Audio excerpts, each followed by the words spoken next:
I have with me here today Amy Allen, who is with the U.S. Department of Homeland Security, and we are going to be discussing some of her experience in this area. A few years ago, Women at Risk International got a phone call from you, and my office kind of freaked out a little bit. They're like, Becky, why is Homeland Security calling you? What have you done? I travel a lot, and you were calling to ask if you could meet with us because we are sitting in West Michigan, and you have been assigned an office that addresses human trafficking and human slavery, sexual slavery in this area. So I want to ask you, just to begin with, what is trafficking and how have you seen the face of trafficking changing? Sure. Trafficking is, like you said, it's modern day slavery. It is something that is rampant across the United States right now, and obviously still here in your area in Grand Rapids. Trafficking means somebody that is either forced or coerced or tricked into believing that their life will be different from the slavery. They think that they'll either be brought to America to be a waitress or to be a nanny, and in fact that's not what happens for them. They're exploited, they're forced to work in strip clubs, they're forced to work in prostitution and those types of things. And we see foreign nationals that are trafficked. We also see American women and even American children that are trafficked every day. Pretty much how it's changed is most recently I think we've become more and more aware of how many children, young teens and also young children and also babies that are trafficked into America or domestically here in America and are either given away or sold by their parents, by somebody that has custody of them to be trafficked and exploited. Several years ago, when I turned my sights on the United States of America, I was looking for the 20,000 that the FBI estimates of foreigners that are trafficked to America, of the international statistics of about 1 million women and children. And I was looking for those foreigners, thinking, we're an international organization, where are these foreign women that you're referring to? And what I discovered as I joined the Michigan Task Force and started meeting with you and listening to you and studying the world of trafficking in the United States is that, in fact, in the land of the free, we traffic our babies. The FBI estimates anywhere from 100,000 to 300,000 children a year are trafficked in this country, of our own children, born and bred here, American citizens. And what is one of the cases that you're working on right now that talks about Americans trafficking American children? There was a news show the other night about a grandma who tried to sell her own grandchild.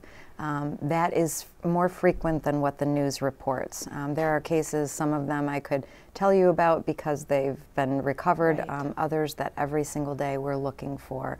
Babies, some of the babies that are crossing the borders and are being sold that are still foreign national babies, and other children that are being sold to other men. We had a case recently where a father was selling his 7-year-old daughter and allowing American men to travel to his town here in Michigan to have sexual relations with his youngest child. That happens. I think it's pretty horrific sometimes to think about. These children are drugged. Most of the time we don't have outcries from them. We're recovering them based on our investigations in cyber chat, where we actually have undercover people that are looking to find who these men are, because it's most difficult for these teenagers and these children to make statements in their school or to somebody that they think will believe them. One of the ways that this is a wildfire in the United States of America, from my research, is the internet. Because of the introduction of the internet to the world of crime and cyber crime, we have something that is out of control. It is ubiquitous, it is virtual. You no longer have to park your car in some nasty parking lot. You can turn on your cell phone, turn on your phone. And this is, I think, why this is growing now like a wildfire in America, because it's not something that can be addressed like a physical property. And the case that you were telling me about earlier of the man who is soliciting moms to sell their children. Talk to me about that a little bit. Well, the anonymity is what the internet gives you, and these men and women who are sexually assaulting our young American children do not have to risk anything. They don't have to look at their neighbor or try to find somebody that's like them. They merely have to go on the internet, and there it is, a plethora of people who agree with them and believe in the same types of things that they do in terms of their sexual assaults. But this case is an American man that lives here in Michigan who was on dating sites, single mom chat sites, and trying to convince women to have sexual relations with their teenage boys for his pleasure through webcam. And he has not been convicted yet. He's been charged. The case has hit the news based on, I think, just the graphic nature of it and what he's done with these 5 women. As a mommy, we're both moms, this just breaks my heart. How can a parent train their child? What should a parent teach their children to give them tools to know how to protect themselves, and not necessarily to freak out, but tools in an age-appropriate way? What would you tell a parent they should do to help their children? Well, historically, the message to children always was very stranger danger based. You know, if this ever happens to you, you should run away, you should bite, you should scream, and all of the things that we think that a child would be able to do, which they're just not capable of doing. If there's a young child and there's an adult or even an older teen that's going to do that kind of act, it's going to happen.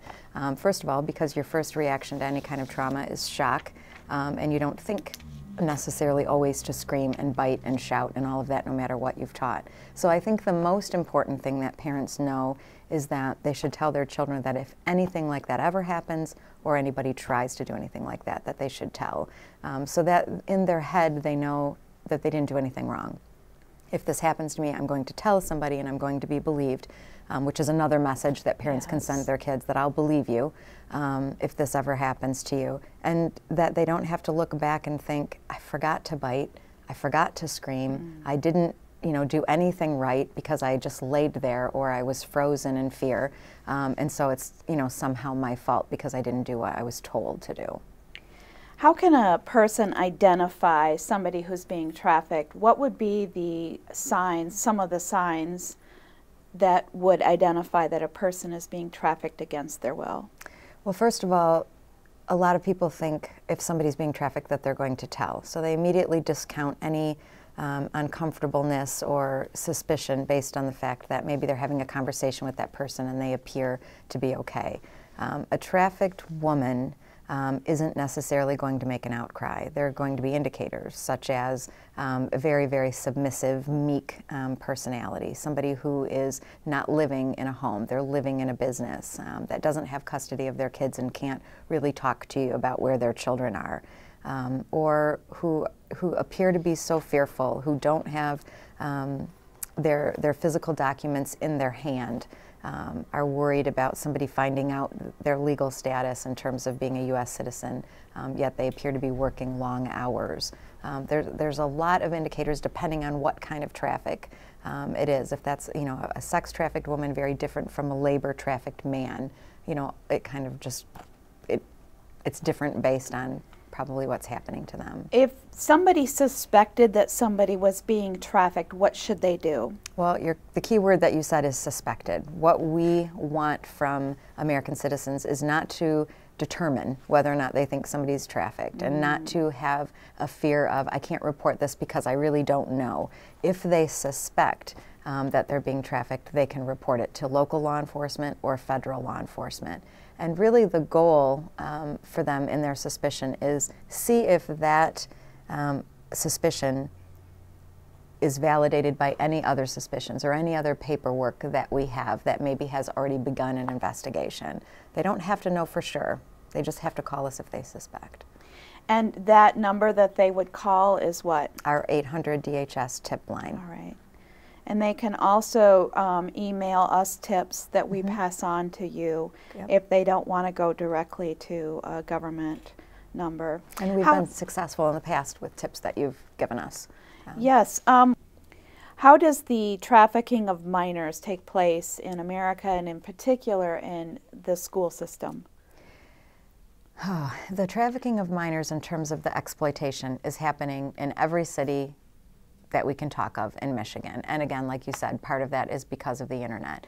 What we sense from the trafficked victims that are being forced into juvenile prostitution is that mostly lower income communities that have children that graduate out of foster care, or a very large amount of children that are in foster care with a large amount of runaway children, those are the children that these men are preying on in order to be able to capture their attention, to say, this is a great job for you, or this is a great life to be able to come work for me, and it's glamorous and sexy and all of those things that those children might be attracted to. Obviously, it's not anything what they talk about, but once they're trapped into a world of forced juvenile prostitution, it's difficult for them to get out of that.